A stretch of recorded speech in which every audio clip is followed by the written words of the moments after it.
Eu não cresci num lar cristão, cresci num lar meio conturbado, né? Os meus pais, eles não frequentavam a igreja, os meus pais frequentavam a Umbanda, o Candomblé, né? Mais conhecida aqui no Rio Grande do Sul como Batuque. Eles frequentavam essa religião. O meu pai, ele era usuário de drogas, ele era alcoólatra, e a minha mãe também frequentava essa religião junto com ele, né? E aí, depois de 2 anos de relacionamento, eles me tiveram. A minha infância não foi nada calma, foi muito conturbada. Eu cresci num lar com bastante briga, bastante discussões. Eu cresci num lar vendo os meus pais brigarem muito, vendo o meu pai como alcoólico nas ruas, vendo meu pai podre de bêbado. E eu tenho um irmãozinho também, a gente tem 3 anos de diferença. Hoje ele já é um homem, né? Mas a gente cresceu, a gente sempre foi muito unido, sempre foi muito junto, eu e ele. E a gente passou por essas diversas situações, assim, sabe? Eu posso até citar algumas pra vocês. Situações onde meu pai, ele ficava muito agressivo, onde ele quebrava a casa, onde ele... Enfim, não foi uma infância muito agradável. É meio difícil falar da própria história, sabe? Olhar pro passado e tentar trazer à memória, trazer à tona memórias desagradáveis, memórias ruins, mas que fazem parte da tua história, e para abençoar outras pessoas é bom a gente colocar para fora e relembrar dessas coisas para glorificar o nome do Senhor, glorificar aquilo que Ele fez e que Ele continua fazendo através das nossas vidas. Eu sempre tive um pai, mas nunca tive um pai presente dentro do meu lar, porque... Enfim, ele tava sempre bebendo, estava sempre fora de casa, ele chegava, quando ele chegava ele tava podre de bêbado. Meu pai é uma pessoa muito boa, muito amorosa, ele é um homem super carinhoso e todo mundo que tá do lado dele gosta muito de estar com ele, porque ele anima qualquer lugar que ele chega, sabe? Mas quando ele bebia, ele se transformava em outra pessoa totalmente diferente daquela pessoa que a gente via e convivia ali, né? Quando ele não tava bêbado. Então, infelizmente, ele tinha essa outra versão. Lembro de diversas situações assim na minha mente, em que eu e meu irmão, a gente tinha que se esconder, tinha que correr de madrugada nas ruas, porque meu pai tava tentando nos matar. Nunca chegou a partir para agressividade, assim, sabe? Mas por ele ser muito agressivo quando ele bebia, enfim, se incorporava também lá com as entidades da Umbanda. Então, era bem complicado. Minha mãe sempre foi uma mulher muito guerreira, sempre batalhou muito pra cuidar dos filhos, sempre deu de tudo, assim, sabe? Sempre se esforçou demais, sempre se doou muito, mesmo tendo que aguentar esses tipos de situações, sabe? Que ela aguentava, ela dava tudo, sabe? Tudo que ela podia, ela se doava inteiramente, com muito amor e dedicação pros filhos, pra mim e pro meu irmão. Então, ela sempre trabalhou muito, sempre se dedicou muito, sempre me ensinou desde novinha a ter responsabilidades, né? E claro que eu, desde muito criança, comecei a ter responsabilidades por conta da vida que eu levava, sabe? Eu me preocupava muito, eu ficava sempre muito nervosa, sempre com muito medo e, enfim, tava sempre com aquele negócio, assim, sabe? De medo e de não conseguir dormir e de me fechar, sabe? Pra relacionamentos, me fechar pras pessoas, de não querer demonstrar afeto, de não conseguir tocar nas pessoas, até por sentir nojo, assim, sabe? De se relacionar, porque... Eu cresci nesse lar, né? Eu cresci num lar onde eu tinha um pai dentro de casa, mas eu não tinha um pai presente. Então a minha visão de homem era sempre uma visão muito deturpada, era uma visão muito ruim sobre homem, sobre pai, porque o meu pensamento era: como que alguém diz que me ama e de noite faz esse tipo de coisa que ele faz, sabe? Que amor é esse em que diz eu te amo e de noite a gente tem que fugir de casa porque quer te matar? Que tipo de amor é esse? E eu criava essa revolta dentro do meu coração porque eu pensava, poxa vida, que amor é esse? Em que a pessoa diz que te ama, mas depois te dá um tapa nas costas, digamos assim. Comecei a entrar na parte da adolescência, ali, né, da pré-adolescência. E o meu irmão, quando ele tinha 9 aninhos, ele começou a frequentar a igreja. A gente se mudou para um condomínio, a gente morava no 4º andar, e a gente tinha uma vizinha no 3º andar, que o nome dela é Jessi. E ela era aquelas irmãs do coque, assim, sabe? Aquelas missionárias que vão na assembleia e que sempre tem uma palavra amiga, uma palavra de fé pra te dar. E o meu irmão começou a frequentar a casa dela, né? Por conta que meu pai bebia muito, a gente tinha que fugir, tinha que ir posar na casa dos vizinhos. E essa era uma irmã que cuidava de nós. Então, meu irmão, com 9 aninhos, começou a ir na igreja.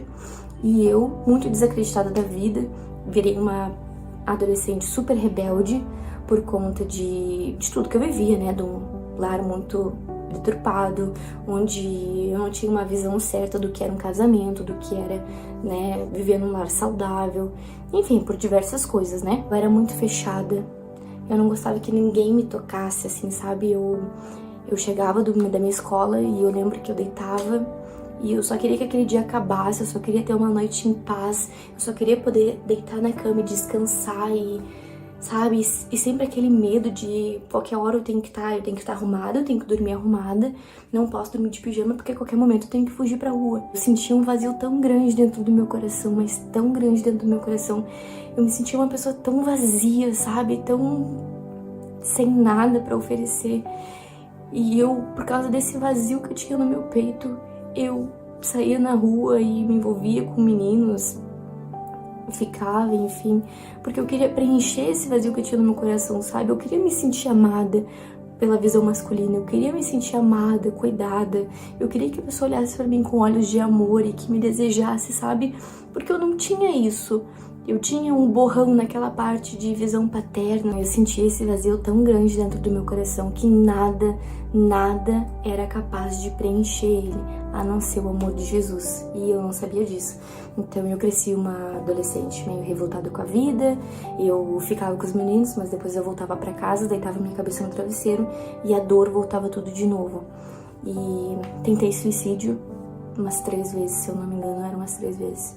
Tentei suicídio, mas nada adiantava, nada preenchia o vazio do meu coração, mas mesmo assim eu continuava, porque eu achava que um dia algo ia preencher o meu coração. Vida que foi, todos os dias era a mesma coisa, todos os anos passavam, era a mesma coisa, eu não aguentava mais. Eu queria acabar com aquela dor, porque eu não conseguia sentir paz, sabe? Eu deitava minha cabeça no travesseiro, mas a qualquer momento eu ficava com aquele negócio, eu tenho que me acordar, enfim.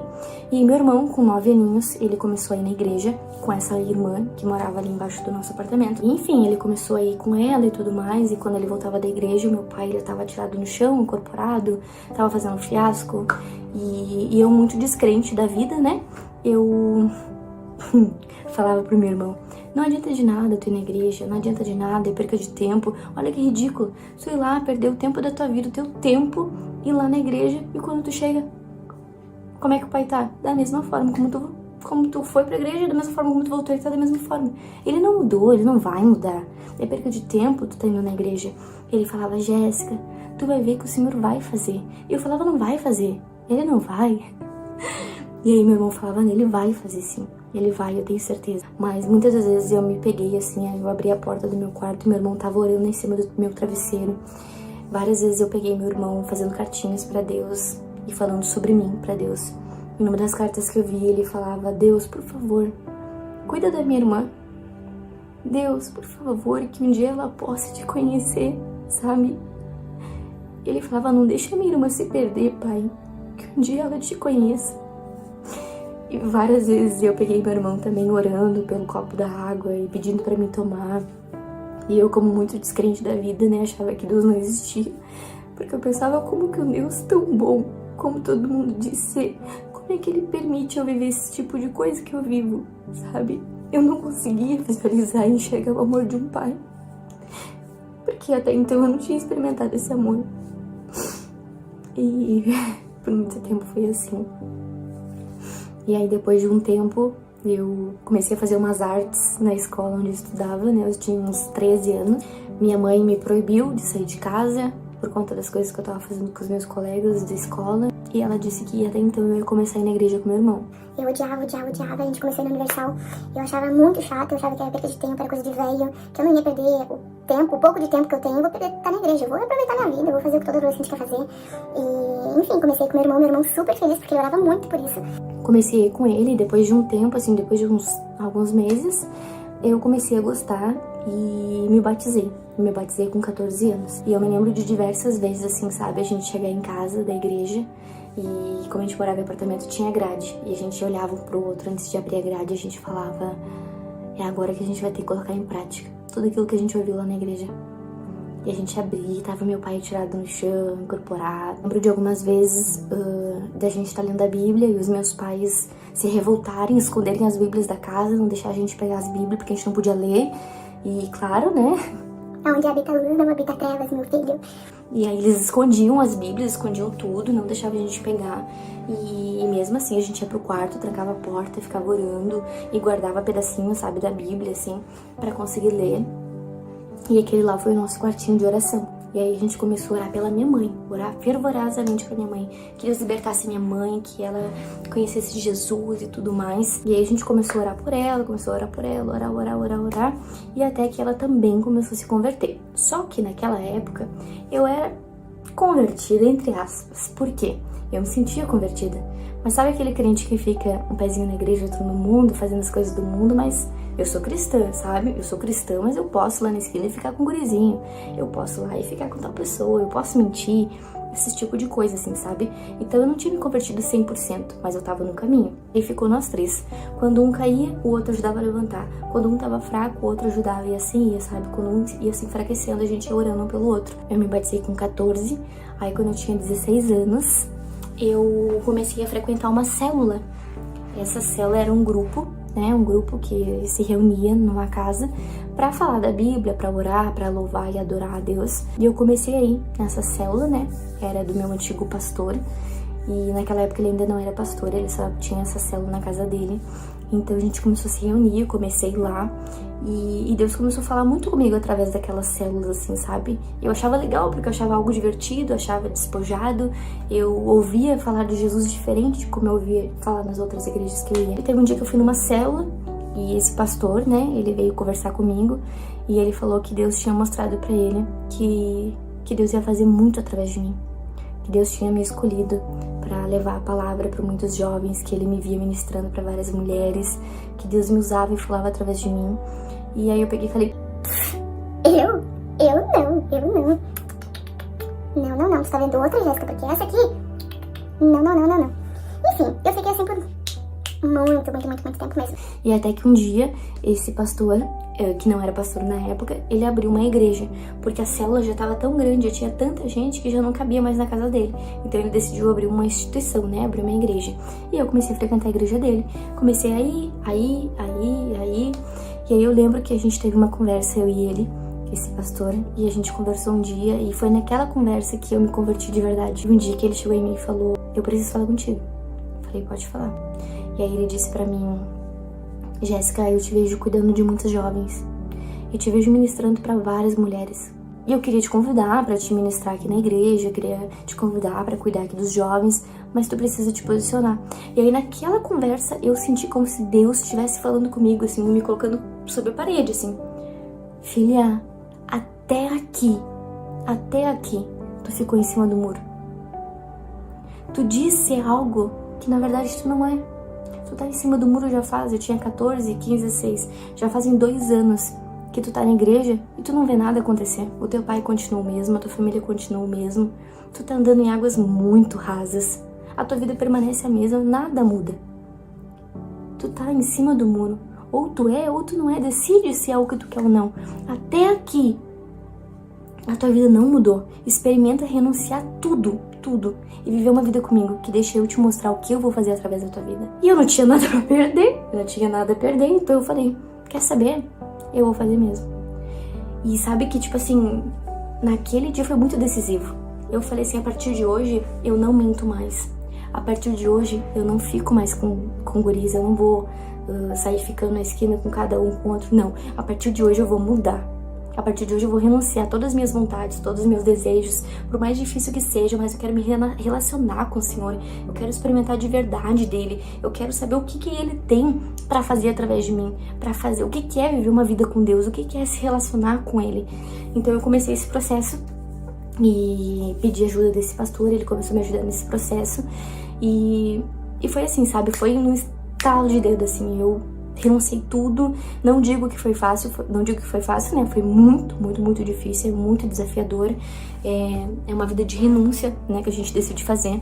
E até então meu pai não ia na igreja, não tinha se convertido. Enfim, comecei a orar, comecei a me relacionar com o Senhor, comecei a ler mais a Bíblia, comecei a ter mais relacionamento com Deus, comecei a entender que Ele era um bom pai, que mesmo que eu não tivesse um pai tão presente como eu gostaria de ter tido, Ele era um bom pai.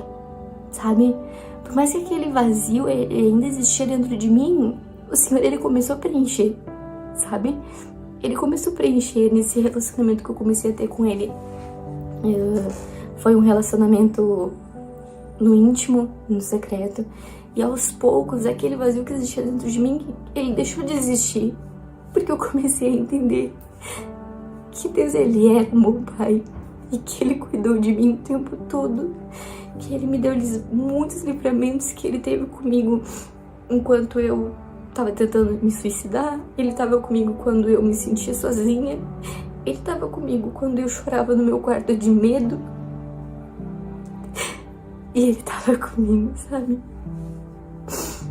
E eu comecei a experimentar mais disso dele nesse relacionamento, e aos poucos aquele vazio que existia dentro de mim, ele deixou de existir, porque ele tava sendo preenchido com a presença de Jesus, sabe? Eu comecei a entender a paternidade de Deus, comecei a entender que ele era um bom pai, e aí comecei esse relacionamento com ele, e automaticamente, sem eu perceber, sabe? Eu comecei a ministrar os jovens, comecei a cuidar deles, e abri um grupo de jovens, né, ali na igreja. Como era uma igreja nova, eu comecei a liderar ali os jovens, junto com meu primo.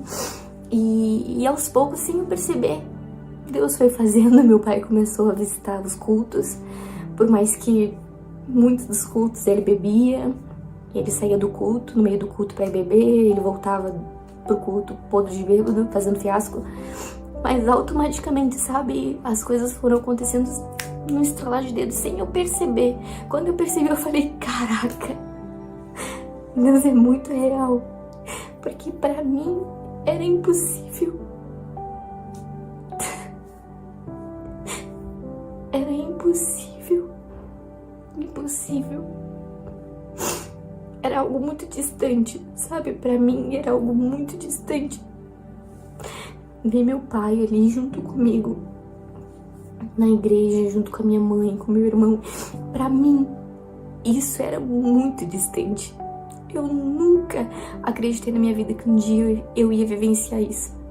E ver o Senhor me proporcionando aquilo foi algo extraordinário, que eu não tenho nem palavras.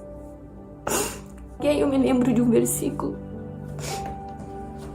que tá em Hebreus 11:1, que diz: ora, a fé é a certeza de coisas que se esperam e a convicção de fatos que não se veem. Eu acreditava, sabe? No fundo do meu coração eu acreditava que um dia eu ia vivenciar aquilo, mas era muito distante.